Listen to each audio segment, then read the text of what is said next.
নমস্কার, আপনারা দেখছেন গ্লোব টিভি। সবার পাশে সবার সাথে গ্লোব নিউজ নিয়ে এখন আমি ত্রিপর্ণা রয়েছি আপনাদের সঙ্গে।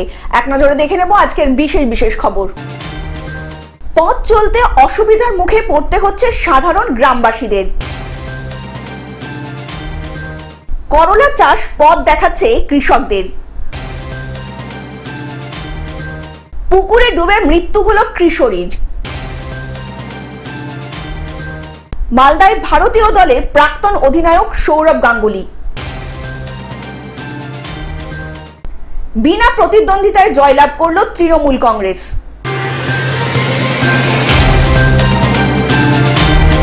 আসছে বিস্তারিত খবরে। পথ চলতে অসুবিধার মুখে পড়তে হচ্ছে সাধারণ গ্রামবাসীদের। পূর্ব বর্ধমান জেলার কাটোয়া ২ নম্বর ব্লকের সিঙ্গিগ্রাম পঞ্চায়েতের গৌরডাঙ্গা অঞ্চলের রাস্তা দীর্ঘদিন ধরে খারাপ হয়ে পড়ে রয়েছে। যাতায়াত করতে সমস্যার সম্মুখীন হতে হচ্ছে সাধারণ গ্রামবাসীদের। অন্যদিকে রাস্তা খানাখন্দে ভর্তি থাকায় বৃষ্টি পড়লেই পুকুরের আকার নিচ্ছে রাস্তা। অন্যদিকে জল শুকিয়ে গেলে রাস্তার জলে কাদায় ভর্তি হয়ে থাকলেও যাতায়াতের সমস্যায় পড়ছেন সাধারণ মানুষজন। গ্রামের মানুষজন জানান, রাস্তা খারাপ থাকার কথা কাটোয়ার বিধায়ক রবীন্দ্রচন্দ্র চ্যাটার্জিকে জানানো হয়েছে। এই রাস্তাটা হচ্ছে আমাদের গৌরডাঙ্গা টু ঘুমুরিয়া 6.7 কিলোমিটার।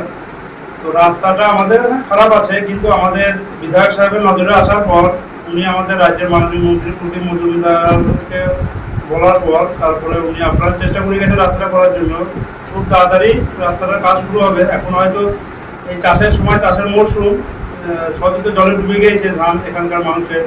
তো যেটুকুই আছে এখনো পর্যন্ত সেইটা কোনো রাস্তা দিয়ে বইছে, ট্রাক বা গরু গাড়ি, মুসি গাড়ি নিয়ে যাচ্ছে। রুগী নিয়ে যাতায়াত করতে সমস্যা, গ্রামবাসীরা সমস্যা পড়তে হয়, সেটা স্বীকার করছেন। এখন সমস্যায় ইদানিং পড়তে হয়, কিন্তু খুব তাড়াতাড়ি কাজটা আরম্ভ হয়ে যাবে। তো অতি বৃষ্টির জন্য রাস্তাটা আরো খারাপ হয়ে গেল। আমাদের বিধায়ক সাহেব রাস্তাটা নজরে আসার পর উনি দায়িত্ব নিয়েছেন। তারপরে জেলা থেকে এসেছিল লোক, এসআরডি থেকে এসেছিল, ওনারা মাপজোপ করে গিয়েছেন। রাস্তা সহ রাস্তার দুই সাইডে নিকাশি নালার ব্যবস্থা হয়ে যাবে। অপরদিকে বুধবার সিঙ্গি অঞ্চলের তৃণমূল কংগ্রেসের সভাপতি তথা পঞ্চায়েত সমিতির জনস্বাস্থ্য ও পরিবেশ কর্মাধ্যক্ষ শেখ আনোয়ার হোসেন জানান, খুব শিগগিরই রাস্তা সংস্কারের কাজ শুরু হবে, রাস্তা তৈরি করা হবে। আগামী দিনে এলাকাবাসী ভালো রাস্তা পেতে চলেছে। নতুন রাস্তায় যানবাহন চলাচলেরও সুবিধা হবে বলে জানান কাটোয়ার বিধায়ক। রাস্তা তো আমাদের দীর্ঘদিনের সমস্যা। এই রাস্তা দিয়ে ধরুন মোটামুটি এই 10টা গ্রামের লোক যাওয়া আসা করে, স্কুল আছে, স্বাস্থ্যকেন্দ্র আছে, আমাদের গাড়ি ঘোড়া চলে। রাস্তার হাল খুবই খারাপ। তাই মোটামুটি আমরা জেলা সভাপতিকে, মানে আমাদের এমএলএ স্যার জানিয়েছিলাম। তা উনি সব খোঁজ খবর নিয়েছেন এবং উনি যা ব্যবস্থা করে করেছেন। আমাদের এই 1 দিন আগে এসআরডি থেকে এসেছিল লোক, উনি পাঠিয়েছিলেন। ওরা সব এস্টিমেট করে নিয়ে গিয়েছে। 1 মাসের মধ্যে টেন্ডার হয়ে কাজ শুরু হবে। হ্যাঁ, আমাদের শুরু হলে কি যাতায়াতের পক্ষে সুবিধা হবে? সবটা সুবিধা। কাটোয়া থেকে রাহুল রায়ের রিপোর্ট, গ্লোব নিউজ। করলা চাষ পথ দেখাচ্ছে কৃষকদের।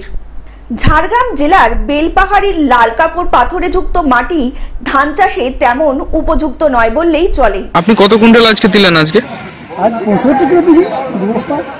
কতটা জায়গায় চাষ করেছিলেন? 5 কাঠা।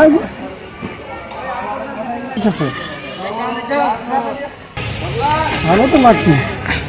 তবে জঙ্গলমহলে লাল মাটিতে করলা চাষ করে লাভের মুখ দেখছেন কৃষকরা। ঝাড়খণ্ড থেকে বোকারো, জামশেদপুর, উড়িষ্যার বিভিন্ন স্থানে সাপ্লাই করা হচ্ছে এই করলা। প্রতি বিঘা ফলনও বেড়েছে করলার। জয়পুর, আকাশকাঠি, রঘুনাথপুর, মতৌরি সহ বিভিন্ন গ্রামে চাষ হচ্ছে এই করলার। চাষ হচ্ছে আমাদের এই ঝাড়গ্রাম এলাকাতে সমস্ত জায়গায় চাষ হচ্ছে। হচ্ছে এড়গোদাতে হচ্ছে, রাজপাড়াতে হচ্ছে, তারপরে তোমার আশাকাঠি, জয়পুর, তারপরে ফলকারডাঙ্গা, আসনমণি, তারপর রঘুনাথপুর, মৈতড়া, গোয়াড়া।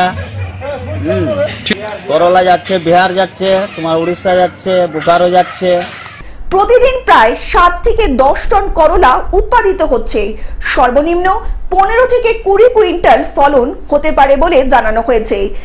বর্তমানে বাজার দর 1500 থেকে 2000 টাকা। পাইকারি প্রতি বিঘা গড়ে লাভ্যাংশ 55 থেকে 70 হাজার টাকা। আজকে এখানে বিক্রি করতে এসেছিলেন? কাজ হচ্ছে, বিক্রি হচ্ছে। কতটা করলা লাগিয়েছেন? 1 বিঘা। কত ফলন হচ্ছে আপনার? তো এখন লাস্ট পর্যন্ত না হলে এই বছর ফলন খুব একটা ভালো না করতে। অরূপ ঘোষের রিপোর্ট, গ্লোব নিউজ।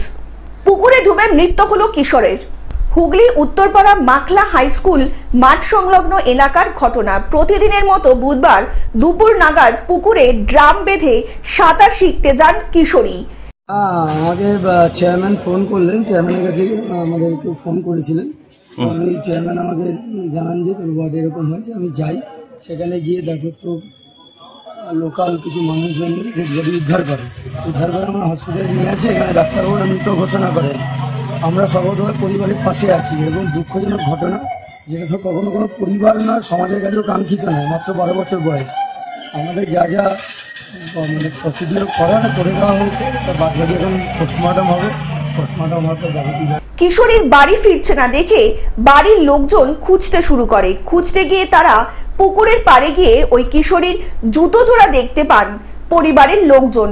অবশেষে স্থানীয় লোকজনদের ডেকে নিয়ে আসেন পরিবারের লোকজনেরা। তারপরেই স্থানীয় ওই কিশোরীকে পুকুরের ভেতর থেকে উদ্ধার করা হয়। রাশি বর্মা তার নাম। কি নাম? রাশি বর্মা। আচ্ছা। ও পুকুরে চান করতে জাস্ট একটা গেছে, এটা খুলে গেছে।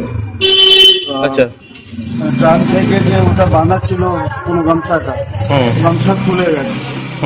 খুলে হয়ে গেছে, মানে কোমরের ড্রাম নিয়ে নেমেছিল স্নান করতে নাকি? হ্যাঁ। কত বছর বয়স বাচ্চাটা? 2013 সাল জন্ম। আচ্ছা। উদ্ধারের পর ওই কিশোরীকে উত্তরপাড়া হসপিটালে নিয়ে গেলে ডাক্তাররা তাকে মৃত বলে ঘোষণা করেন। এই ঘটনায় এলাকায় শোকের ছায়া নেমে এসেছে। কান্নায় ভেঙে পড়েন পরিবারের সকলেই। যখন আমি গেছি তখন দেখছি কোথায় পড়েছে না পড়েছে জানি না, কিন্তু তলায় তলিয়ে গেছে। এবার তলায় কত করে খুঁজবো, দম তো আমাদের বেরিয়ে যাচ্ছে, কিন্তু আমরা তো ডুবুরি নয়, যতখানি পেরেছি ততখানি ধরেছি। কিন্তু ধরতে ধরতে হঠাৎ আমার পায়ে যখন ঠেকলো তখন আমি তাকে তোলার চেষ্টা করলাম। তুলেও দেখলাম সে একবারেই ডেড, মানে ফেল করে গেছে, মানে জল খায়নি সে।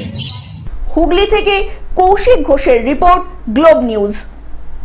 মালদায় ভারতীয় দলের প্রাক্তন অধিনায়ক সৌরভ গাঙ্গুলি। মালদা জেলা ক্রীড়া সংস্থার আহ্বানে বিভিন্ন কর্মসূচিতে যোগ দিতে জেলা সফরে ভারতীয় ক্রিকেট দলের প্রাক্তন অধিনায়ক সৌরভ গাঙ্গুলি বৃহস্পতিবার সকাল 10:30 নাগাদ বন্দে ভারতে চেপে কলকাতা থেকে মালদা পৌঁছান প্রাক্তন অধিনায়ক। মালদার রেল স্টেশনে তাকে স্বাগত জানাতে উপস্থিত ছিলেন ইংরেজবাজার পৌরসভার চেয়ারম্যান তথা মালদা জেলা ক্রীড়া সংস্থার সাধারণ সম্পাদক কৃষ্ণেন্দু নারায়ণ চৌধুরী সহ অন্যান্য কাউন্সিলর, প্রাক্তন ও বর্তমান খেলোয়াড়রা।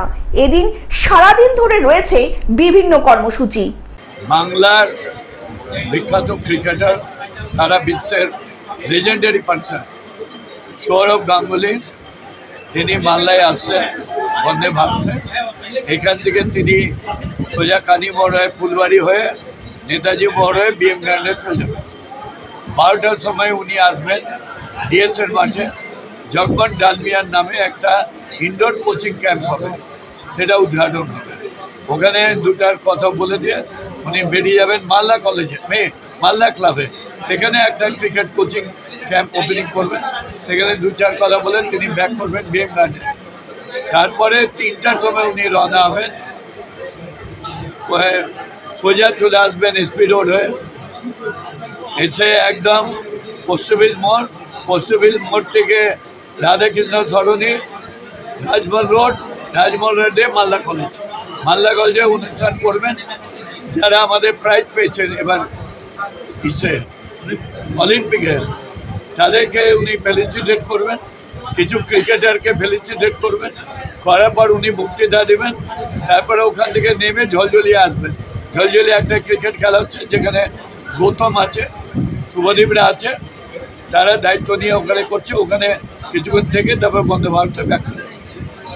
মালদা থেকে অভিষেক দাসের রিপোর্ট, গ্লোব নিউজ।